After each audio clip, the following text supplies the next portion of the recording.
How to connect and disconnect the charger to your DT340 pipe crawler.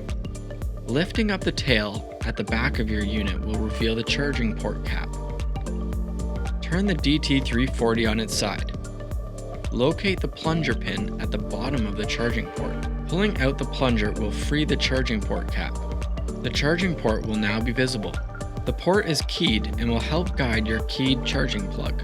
Notice the green LED light on the adapter of your charger. After connecting the charging plug with the charging port, the green LED light will turn red while charging. The light will turn back to green once the unit has been fully charged.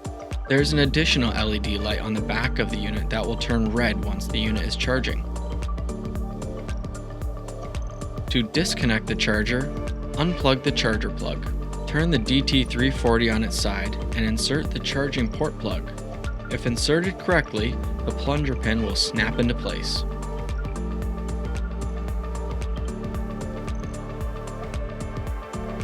For more tips and guides, visit our resources at deeptrekker.com.